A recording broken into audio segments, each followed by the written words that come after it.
All right, Alexander, I'm just going to read you a title via the Federalist from the very talented Molly Hemingway.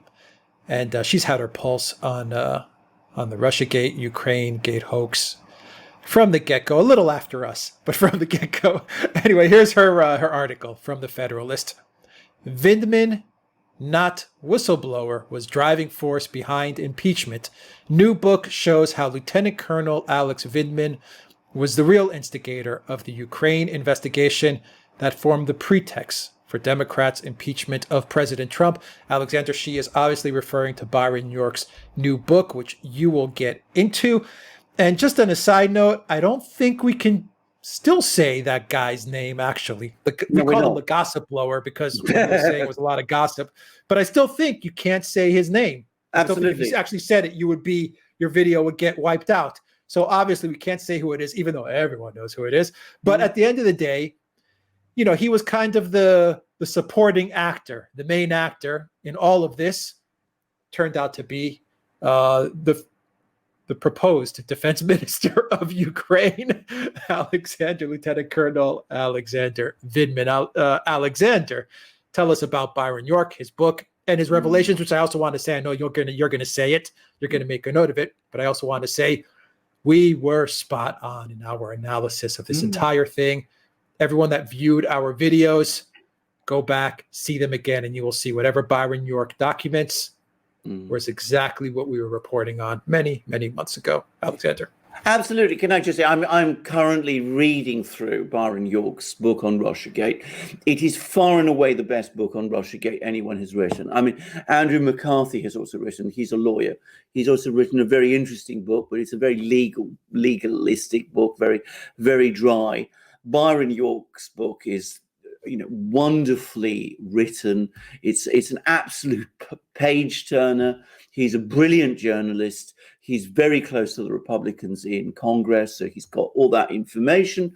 And I've been reading it with extraordinary interest because, exactly as you say, Alex, it confirms everything we've been saying. I mean, it's really quite extraordinary. I've been going through everything, and I find that everybody, all the people that we've been talking about, had exactly the roles we said. I mean, people like Comey and Strzok and Page and you name it, Schiff, Adam Schiff, who we'll come to in a moment. I mean, it's quite amazing to see how all our, I won't call them guesses because we never really guess, but all our inferences, all our deductions have proved absolutely true. And of course, we made all those deductions based on things that we were reading and hearing in, the media and elsewhere. We are not able to do what Byron York can do, which is actually talk to some of the people involved. But we got it right. And you're quite right. We didn't just get it right. We got it right from the first. We didn't just get the overall sense of it right. We got all the detail right. And it's quite amazing, actually. I mean, it's obviously left me very pleased and very satisfied. But, it is nice to know how completely spot on we both were right from the beginning. But, if you want it all in one place, if you want to get a sense of all the drama and, all the things and all the investigations, and you want to get down into the bottom of what the deep state was up to and what the Democrats were up to. The book is called Obsession, by the way. And it's quite interesting that he uses that word because obsession is what it was. Then you will find it all there.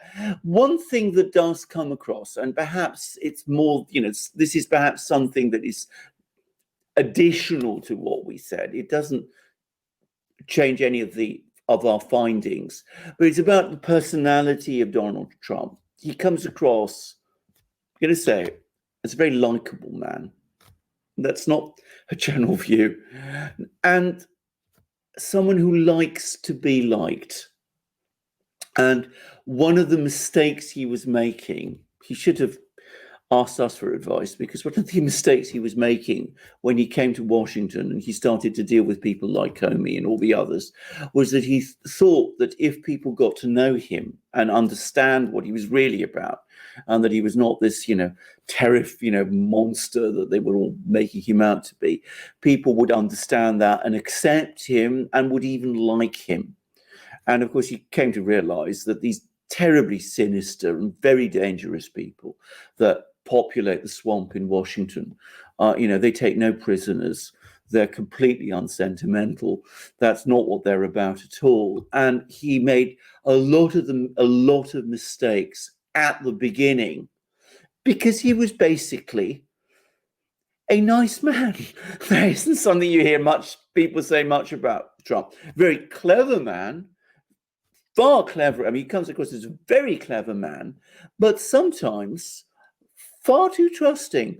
And one person he trusted to his incredible cost was James Comey. And he was warned by all sorts of people, including people which surprised me, like Jeff Sessions and Christie, that, and especially by Giuliani. I was going to say Giuliani more than anyone else. They said to him, just don't trust Comey. This man is an absolute snake. He's working against you, and he's working against you 24/7, and he was. So I mean, this is something that Trump didn't understand, and it got him into enormous trouble at the beginning of his presidency. So that's the one thing that, again, I'd sort of sensed it. I mean, I've never bought into the media narrative, the mythology about Trump. As I said, he comes across as actually a rather likable and actually rather nice man. I'm into it. Can I interject very quickly? I was watching an interview with Byron York on, I think it was Laura Ingraham, and he said that Giuliani was constantly telling President Trump to fire Comey. That's right. I mean, he was urging him to fire Comey, but according to York, I think York said during the interview that Trump thought he could win Comey over. Yeah, that's right. What he thought would happen.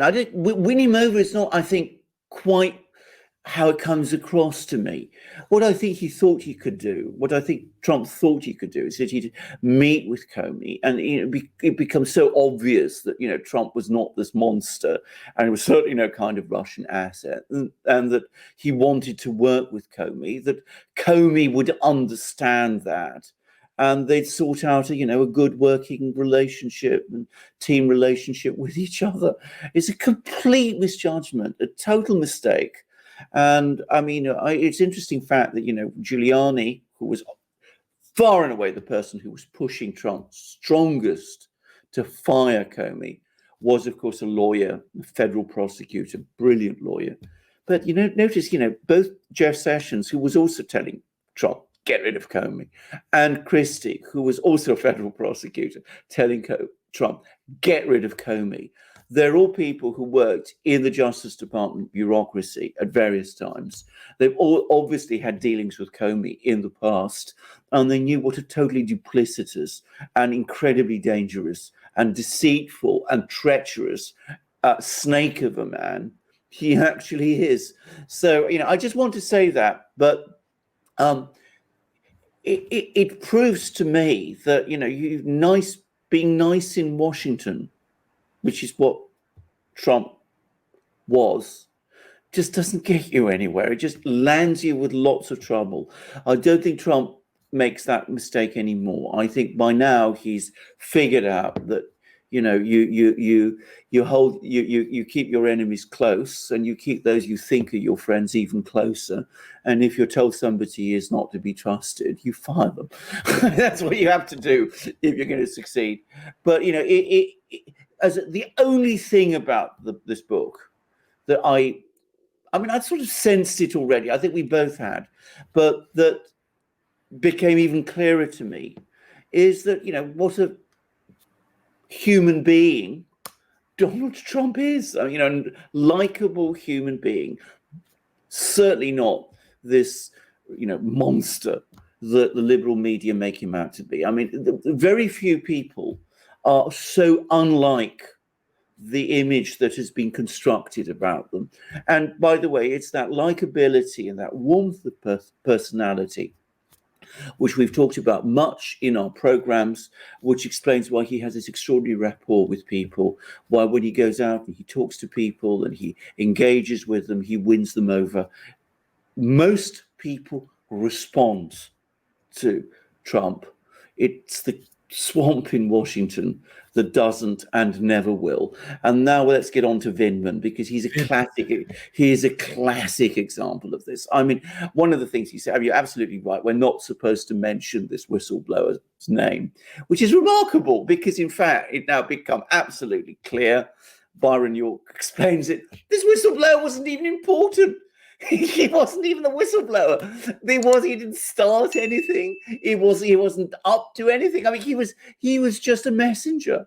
He was somebody who was used by Vindman to sort of create this impression. Well, Vindman on the one hand and Adam Schiff, it must be said, on the other, they fabricated this story, this legend of this great whistleblower, which had absolutely no truth to it.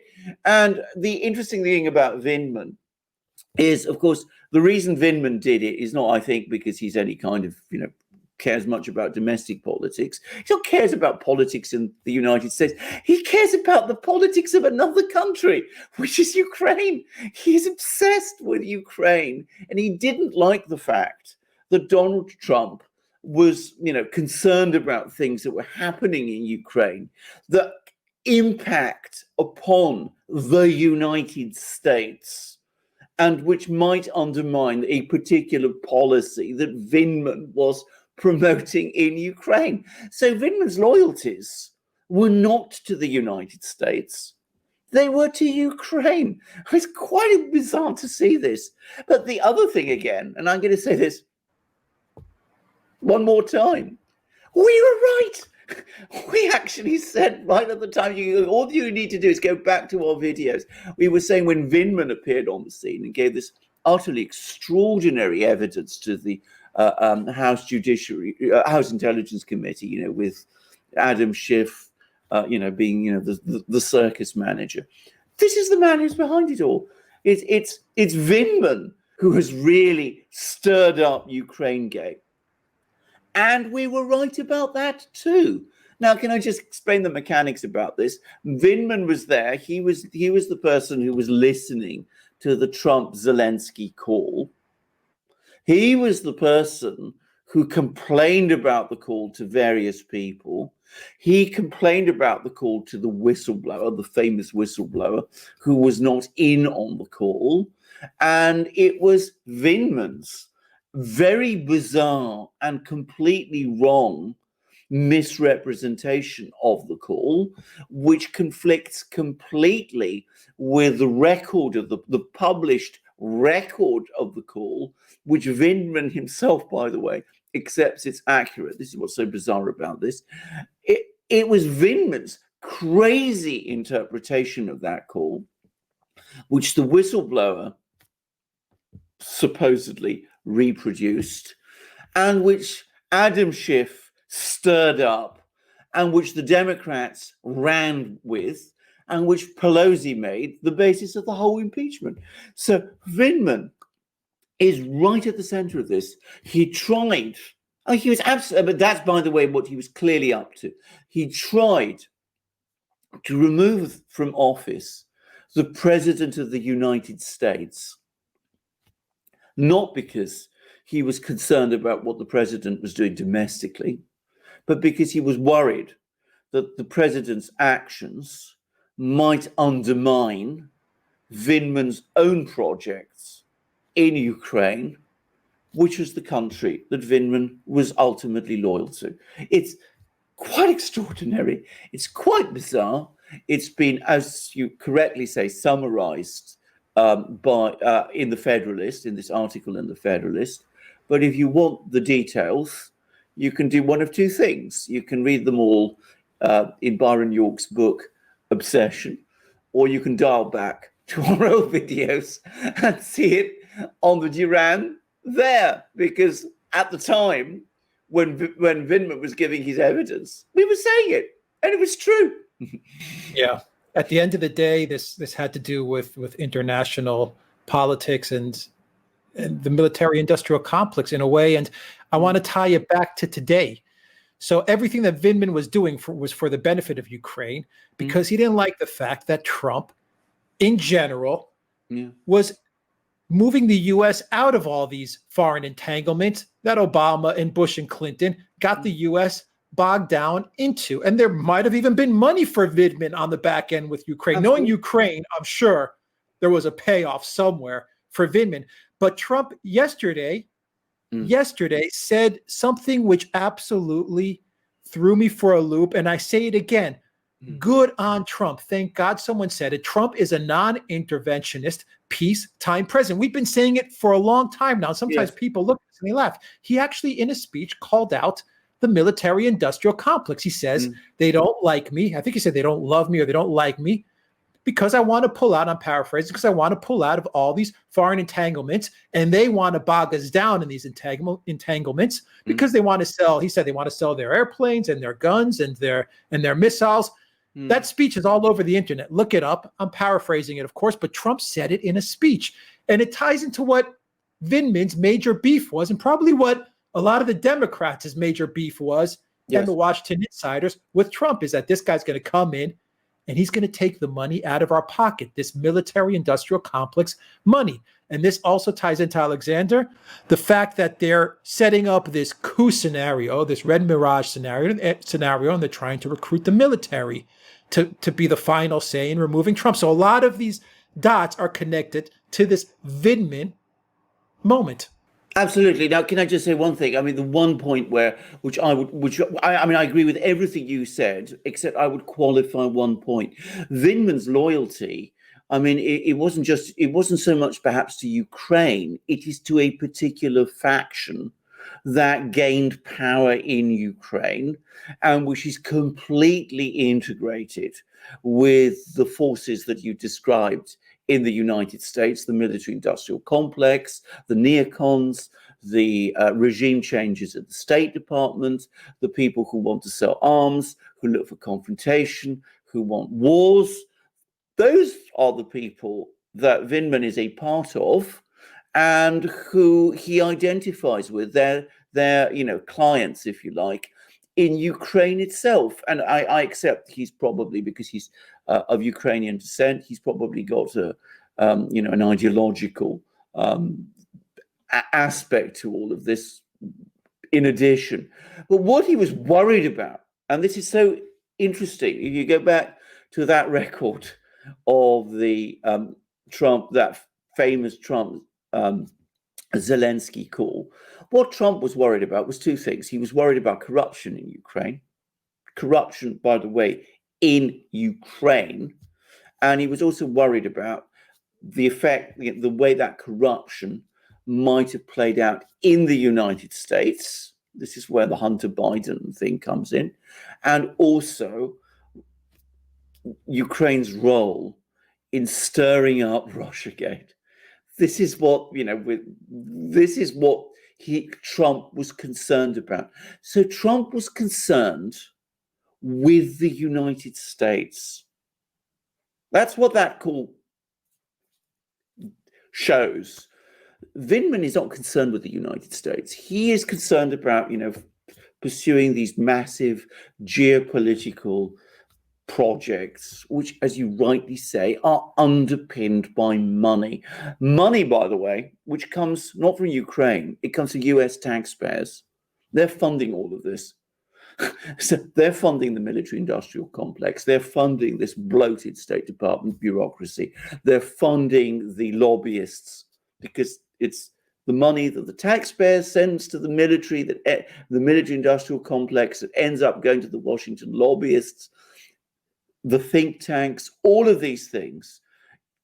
That's who ultimately pays for all of this.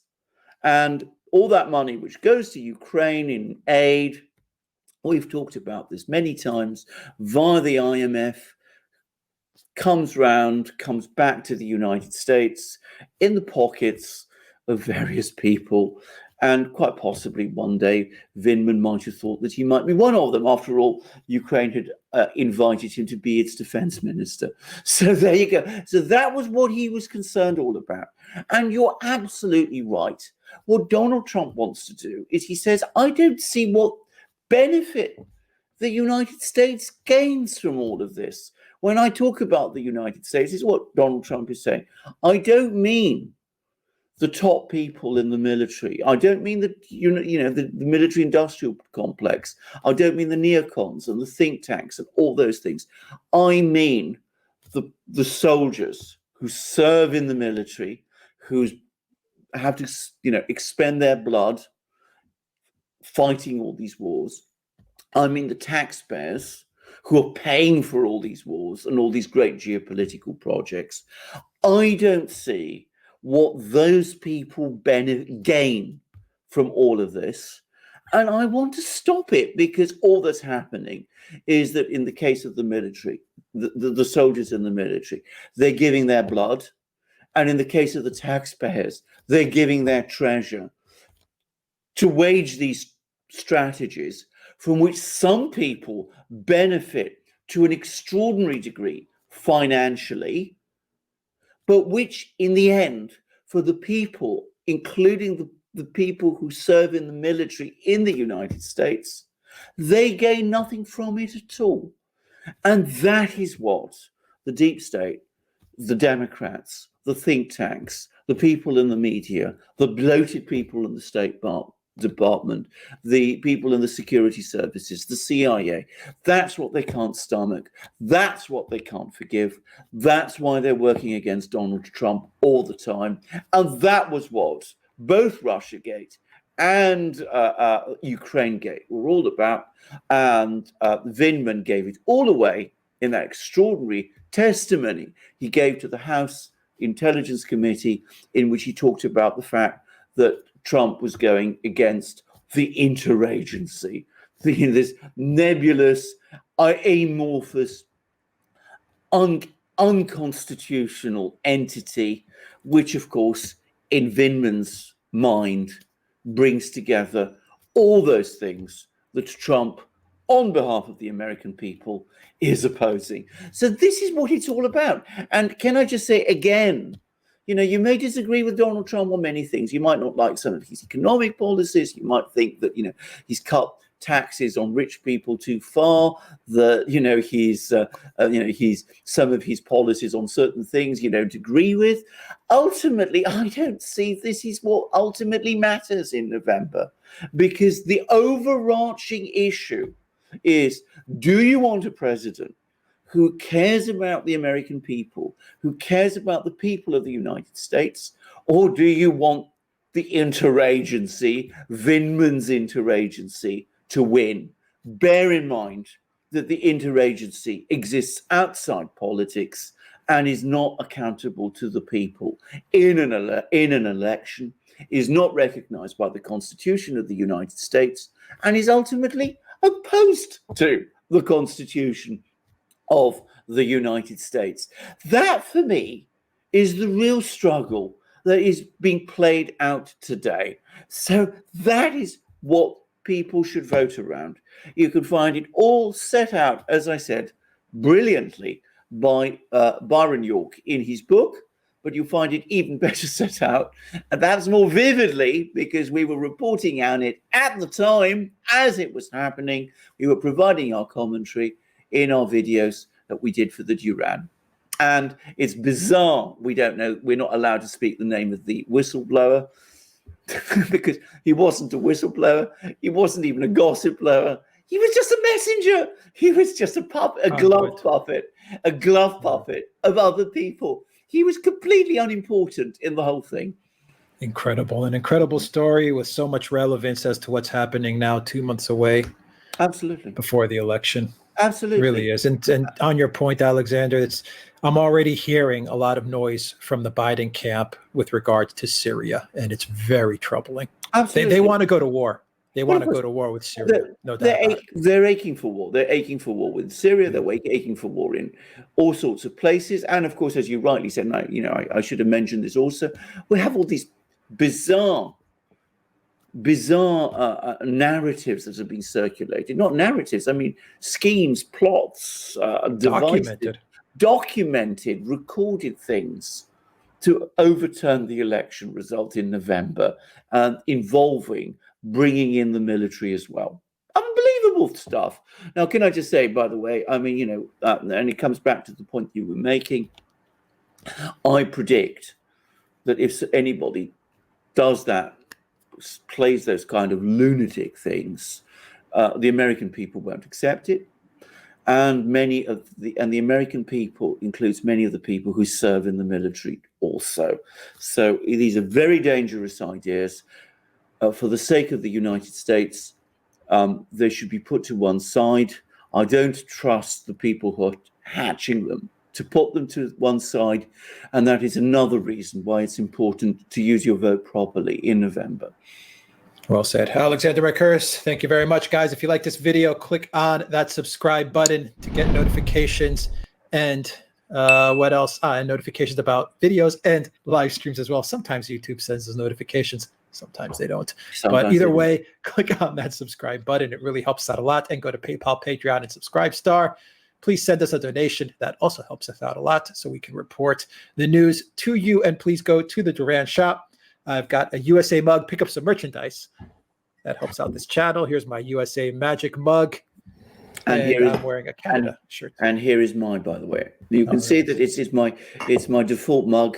I have it with me all the time because this is the flag that is being that is under the greatest danger in some ways. I mean, it's the flag of the United States of America, of the Republic, and it is the Republic which has been threatened. So we have obviously our magic mug with the US flag. We also have other magic mugs. This is Australia, and this is Britain, all English-speaking countries, but we also have other countries too. This is a smaller magic mug with the flag of Greece, and we have enameled magic mugs. This one has Germany, and this one has Russia. This is another one. If you're looking for magic mugs with your own country's flag and you can't find them in our shop, wait a little, because we will no doubt have it before very long. And if you still go and see it in a short time, you drop us a line and we will sort it out for you. So we got these amazing magic mugs, the best mugs in the world, both porcelain and enamel. This is England now. And the enamel mugs are wonderful for drinking outdoors, by the way. They are the perfect mugs for taking out of doors when you go out and you need a mug there. And as Alex also rightly says, we have flags on our shirts now, and he's wearing the Canada flag, just showing it you again. We've got embroidered shirts, more embroidered shirts coming. We've also got hats with flags, truckers' hats and baseball caps and embroidered hats too. And we've also got hoodies. And of course, we've also got our ebooks. So we've got all these amazing things in our shop. They're there for you. Come to our shop, support the Duran, buy these great products. Alex will tell you how. Just go to theduranshop.com. You'll find the link in the description box down below. And you'll also find the link to our first spin-off channel down below as well. Please subscribe to that channel. That's under my name, Alex Christoforou, and Alexander Mercouris' channel is coming up next. We will announce it as well on this main channel. We will announce all the new channels that come up on this main channel. So please subscribe to those channels as well, because our main goal is to get as much news to you guys, our viewers, as possible. That's our goal. We want to inform you. We want to get as much content out to you as we can. Alexander Mercouris, Editor-in-Chief of Duran, thank you very much. Until next time, everybody, take care.